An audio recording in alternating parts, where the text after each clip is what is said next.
नमस्ते एंड अस्सलाम वालेकुम ऑल ऑफ यू। आज का जो हमारा यूनिट है वो है यूनिट 9, जिसमें हम पढ़ेंगे जेरियाट्रिक मेंटल हेल्थ डिसऑर्डर के कौन कौन सी मेंटल हेल्थ प्रॉब्लम्स होती है जेरियाट्रिक पेशेंट को, ओल्डर पेशेंट को। ठीक है, एल्डर्स पेशेंट है या फिर जेरियाट्रिक पेशेंट्स है, उनको कौन कौन सी हेल्थ प्रॉब्लम होती है वो हम डिस्कस करने वाले हैं यहाँ पे 9 यूनिट में, जिसमें हम बात करते हैं मेंटल हेल्थ डिसऑर्डर के बारे में। उसके बाद बात करते हैं कि ऑब्जेक्टिव, जिनमें हम डिस्कस करते हैं कि identify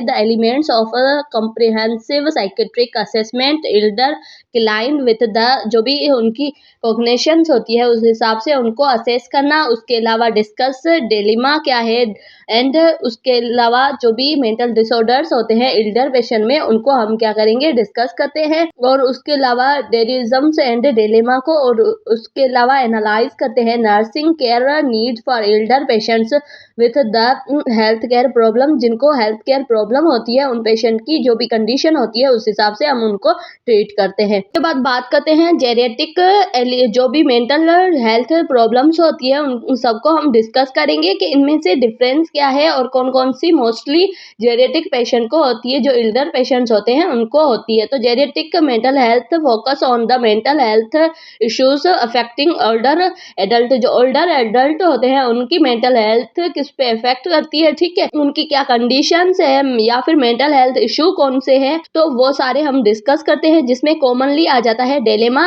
and deliriums and depression, anxiety. ये क्या है कि ये चार डिफरेंट क्या है कि अलग अलग इसके जो भी डिजीज है, जो मेंटल डिसऑर्डर्स जो मोस्टली जेरियाट्रिक पेशेंट्स में होती है, इनको हमने अलग से भी अब डेलिमा का और डेरियज्म्स का, एंजाइटी का अलग भी वीडियो बना के रखा है। इसमें भी हम ओवरऑल इनको डिस्कस करते हैं। ठीक है, उसके बाद बात करते हैं जो psychiatric assessment of Elder client की साइकेट्रिक असेसमेंट किस तरीके से की जाती है, तो उसको डिस्कस करते हैं कि जो कॉम्प्रिहेंसिव साइकेट्रिक असेसमेंट, जिसमें एक अच्छी तरीके से जो कॉम्प्रिहेंसिव असेसमेंट होती है उसमें सबसे पहले मेडिकल हिस्ट्री देखी जाती है कि इसको कोई पास्ट ऐसा ट्रॉमा नहीं है, ब्रेन इंजरी नहीं है, या फिर मेडिकली कोई कंडीशन नहीं है, ज्यादा ड्रग्स का यूज नहीं है। ये सारी चीजें एक पेशेंट में देखी जाती है ताकि उसकी जो मेडिकल है हिस्ट्री वो पता चले कि वो उस पहले से किसी ट्रॉमेटिक इंजरी में नहीं है, ब्रेन की कोई इंजरी में से वो नहीं है। तो उसकी वजह से भी क्या है कि डिजीज क्रिएट होती है। जो मेंटल डिसऑर्डर्स है, अगर ब्रेन का कोई, हम कह देते हैं ना, कोई भी डिजीज होती है तो उसकी वजह से भी इफेक्ट करता है माइंड पे, ठीक है, उसकी वजह से भी मेंटल डिसऑर्डर हो सकता है। तो इसलिए हम क्या करेंगे, सबसे पहले मेडिकल हिस्ट्री देखते हैं। उसके बाद कॉग्निटिव असेसमेंट हम देखते हैं कि वो जेरियाट्रिक जो पेशेंट्स है वो किस तरीके से मतलब बिहेव कर रहा है, किसी चीज को किस तरीके से सोच, उसकी थिंकिंग कितनी है, कॉग्निटिव वो किस चीज के लिए कितना सोचता है, ठीक है, उसकी थिंकिंग प्रोसेस को, एनालाइज को देखते हैं। उसके अलावा बिहेवियर ऑब्जर्वेशंस, अगर जेरियाट्रिक पेशेंट है तो हम उनको देखेंगे कि वो एक डिप्रेशन पेशेंट हमेशा क्या करता है, खुद को शूट करने पे आता है और उनका बिहेवियर उस तरीके का होता है। तो हमें क्या है कि जेरियाट्रिक पेशेंट का बिहेवियर देखना बहुत ही जरूरी होता है। देखना इसलिए जरूरी होता है क्योंकि हमें क्या है, पता चलता है कि वो अपने बिहेवियर से नेगेटिव जो अलाइनमेंट्स होती है वो शो नहीं कर रहे हैं, वो खुद को एक हार्म या फिर खुद को ऐसा जिसमें लो सेल्फ स्टीम हो तो ऐसा नहीं रिएक्ट कर रहे हैं। तो इसमें से क्या है कि हमें असेस करके हमें पता चलता है उसके बिहेवियर ऑब्जर्वेशन से कि वो किसी चीज को लेके किस तरीके से उसकी परसेप्शन है, वो किसी चीज को लेके किस तरीके से सोच रहा है, उसका बिहेव क्या है अपने लिए और अपनी फैमिली के लिए या फिर दूसरे लोगों के लिए क्या बिहेव है। तो ये सारी चीजें ऑब्जर्वेशन में आ जाती है, जिससे हमें पता चलता है कि ये पेशेंट मेंटली इल है या नहीं है। ठीक है, उसके बाद बात करते हैं इमोशनल स्टेटस इवोल्यूशन। उसके अलावा इमोशनल जो स्टेटस देखते हैं, जिसमें आ जाती है कि वो टाइम के हिसाब से अगर कोई इन्वायरमेंट ऐसी होती है जिसमें हैप्पीनेस की इन्वायरमेंट है, खुशी की इन्वायरमेंट है, फिर भी वो खुश नहीं हो रहा है, या फिर गम की इन्वायरमेंट है जहाँ पे दुख है तो फिर भी वो उस पर कोई इफेक्ट नहीं हो रहा है। तो ये क्या है कि इसमें भी क्या है, हम उसको एब्सॉर्ब कर सकते हैं, देख सकते हैं मेंटली ये कितना स्टेबल है और इसका मेंटल स्टेटस कैसा है। कि इससे हमें क्या है कि जेरियाट्रिक पेशेंट की जो डिसऑर्डर्स होते हैं उसका पता चल सकता है कि इसको अगर वो बिहेव नहीं कर रहा है किसी भी जो इन्वायरमेंटल फैक्टर पे, तो फिर उस पे क्या है कि वो एक मेंटली इल हो सकता है पेशेंट्स। इसलिए हम क्या करते हैं, उसकी असेसमेंट करते हैं। उसके बाद अगर बात करते हैं social and family support assessment, उसके अलावा देखते हैं कि वो खुद को और अपनी सोशल या फैमिली सपोर्ट कितना है उसके पास, ठीक है। कभी कभी क्या होता है, जेरियाट्रिक पेशेंट्स मेंटल डिसऑर्डर में इसलिए जाते हैं क्योंकि उनके पास लेक ऑफ फैमिली सपोर्ट होता है, उसके अलावा सोशल सपोर्ट बहुत ही कम होता है, लोग उनके साथ होते नहीं है बात करने के लिए, इसलिए वो खुद को नेगेटिवली टाक करते हैं, खुद के साथ ज़्यादा टाक करने के लिए क्या है कि ये एक डिसऑर्डर बन जाता है। वो खुद के साथ ही रहते हैं, आइसोलेट कर देते हैं खुद को, उनके साथ कोई होता नहीं है, फैमिली सपोर्ट होता नहीं है जेरियाट्रिक पेशेंट के पास। उसके अलावा सोशल इतनी इंटरेक्शन होते नहीं है क्योंकि फ्रेंड्स, या फिर अगर हम बात करते हैं जेरियाट्रिक पेशेंट्स जो होते हैं उनकी फ्रेंड्स हो या फिर पार्टनर्स हो, उनकी अक्सर डेथ हो जाती है, उसकी वजह से वो खुद को आइसोलेट करते हैं, वो अलग हो जाते हैं, अकेला हो जाते हैं, तो उसकी वजह से ये सारी कंडीशंस आती है। उसके बाद अगर हम बात करते हैं, this help to identify cognitive and psychological problems, जो भी साइकोलॉजिकल प्रॉब्लम्स होती है या फिर कॉग्निटिव, जो हम क्या करते हैं, आइडेंटिफिकेशन करते हैं कि इस पेशेंट को मेंटल डिसऑर्डर है या नहीं है, तो इस चीज़ों से हमें पता चलता है। ये सारी चीज़ें हमें क्या है, असेस करनी ज़रूरी होती है। ठीक है। उसके बाद बात करते हैं डेमेंशिया के, डेमेंशिया क्या है और ये कौन सा डिसऑर्डर है। ठीक है, एल्डर पेशेंट में होता है, तो ये किस चीज़ से, इसके कौन कौन से सिम्टम्स है या फिर किस चीज़ की वजह से होता है मोस्टली। डेमेंशिया की बात करते हैं, dementia is a progressive decline in the memory, thinking and reasoning ability. इसमें क्या होता है, डेमेंशिया में मोस्टली थिंकिंग एबिलिटी और उसके अलावा थिंकिंग, रीजनिंग, मेमोरी या फिर रीजनिंग एबिलिटीज जो होती है वो कम हो जाती है। वो एक पेशेंट जेरियाट्रिक पेशेंट से होता है, इसमें मोस्टली ये देखा जाता है कि उसको डेमेंशिया है। ठीक है, उसमें क्या होता है कि ना वो एक अच्छे तरीके से किसी चीज़ को सोच सकता है। ठीक है, एक कॉग्निटिव या फिर हम कहते हैं कि क्रिटिकल थिंकिंग उसमें नहीं होती है, या फिर किसी चीज़ को रख के वो भूल जाता है, लॉस ऑफ मेमोरी होती है उसमें, और उसके अलावा रीजनिंग जो एबिलिटी होती है वो कम होती जाती है। मीन्स के प्रोग्रेसिव है, स्लो स्लो ये क्या है, डिजीज बढ़ती जाती है एल्डर पेशेंट में। मोस्टली अगर हम देखते हैं तो ये डिजीज मोस्टली पाई जाती है जो एल्डर पेशेंट्स होते हैं उनमें, जो थिंकिंग उनकी कम होती जाती है, उसके अलावा वो किसी भी चीज़ को क्या है कि रीजनिंग नहीं कर सकते, उनकी एबिलिटी कम हो जाती है, मेमोरी लॉस हो जाती है, उसमें ज़्यादा चीज़ों को सोच नहीं पाते हैं, याद नहीं कर पाते हैं। ठीक है, memory loss, confusions, difficulty communication, ये सारे क्या है कि इसके सिम्टम्स होते हैं डेमेंशिया के, जिसमें क्या है कि वो डिफिकल्टी होती है, उसको जो मेमोरी लॉस हो जाती है, उसकी वजह से कन्फ्यूजन होती है, ज़्यादा चीज़ें याद नहीं रहती है, उसकी वजह से कम्युनिकेशन में डिफिकल्टी होती है, या फिर जो पर्सनालिटी चेंजेस आ जाते हैं क्योंकि वो किसी चीज़ को सही से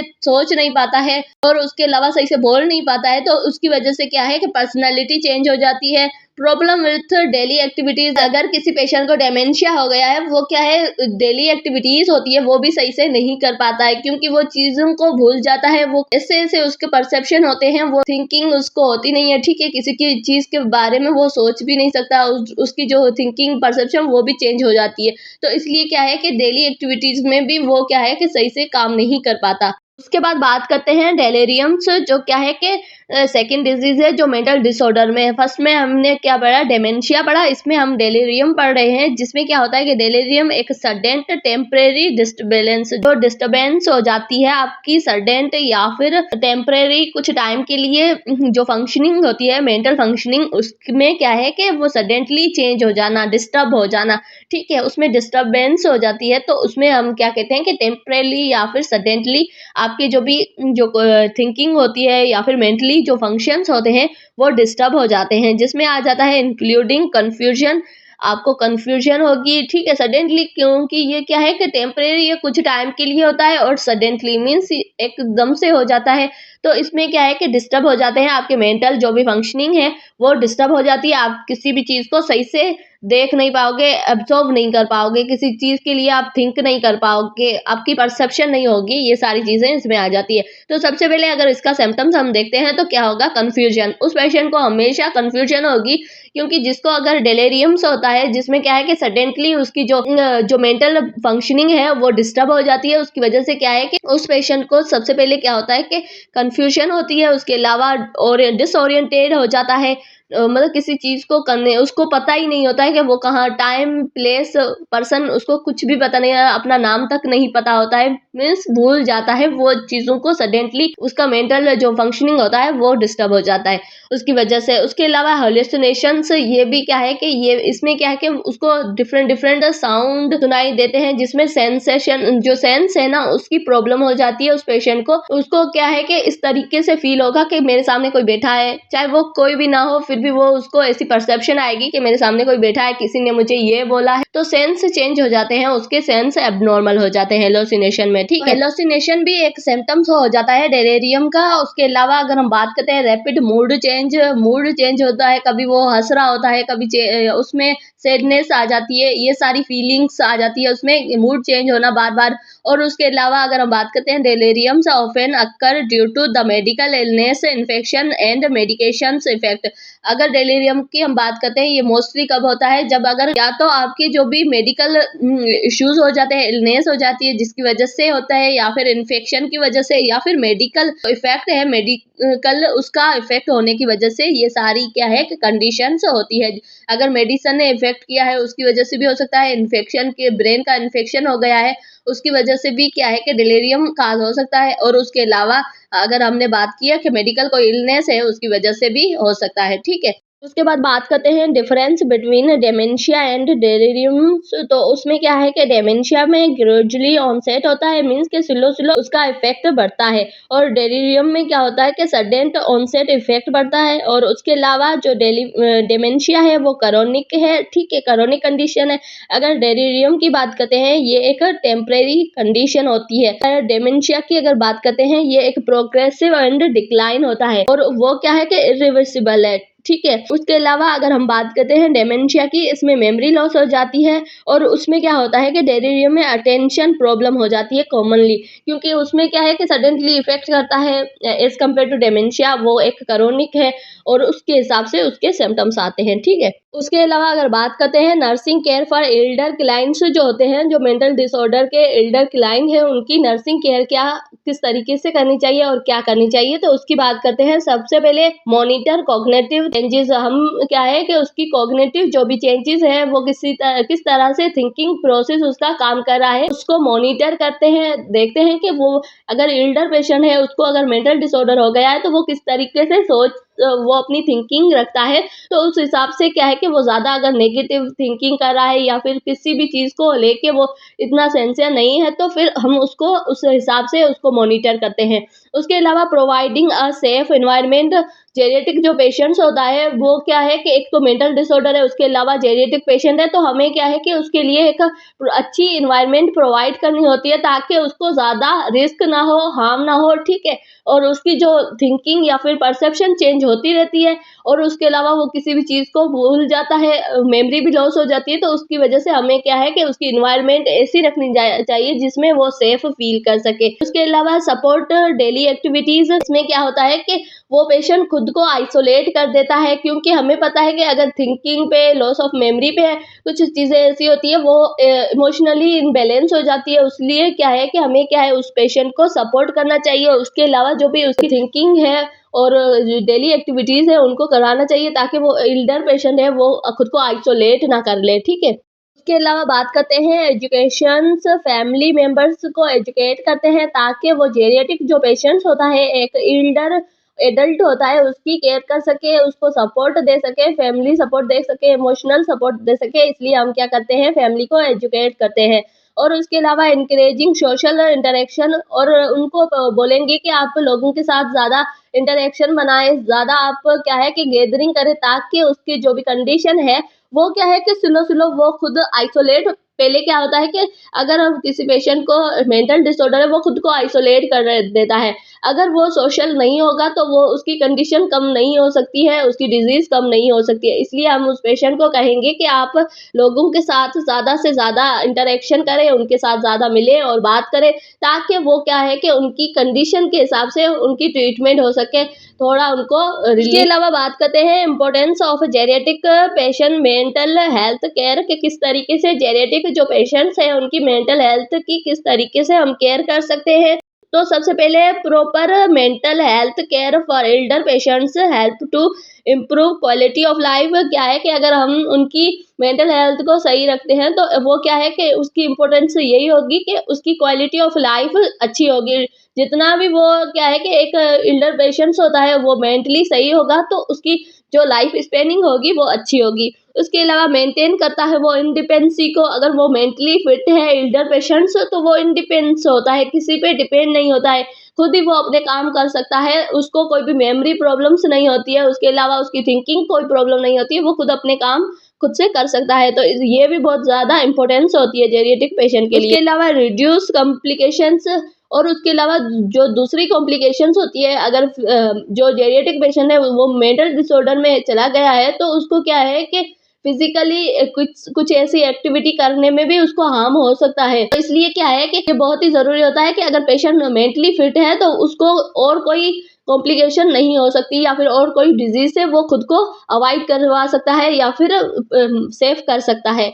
उसके अलावा अगर हम बात करते हैं प्रोवाइड करते हैं इमोशनल सपोर्ट, ताकि वो पेशेंट है ज़्यादा से ज़्यादा उसकी जो भी कंडीशन है वो रिजॉल्व हो सके, उसकी कॉम्प्लिकेशन ना बढ़े, ये सारी चीज़ें आ जाती है उसमें। ठीक है, तो ये ओवरऑल जो भी मेंटल डिसऑर्डर था उसके बारे में। So thank you so much. आज का वीडियो इतना ही, मिलते हैं नेक्स्ट वीडियो में नए टॉपिक के साथ, तब तक टेक केयर।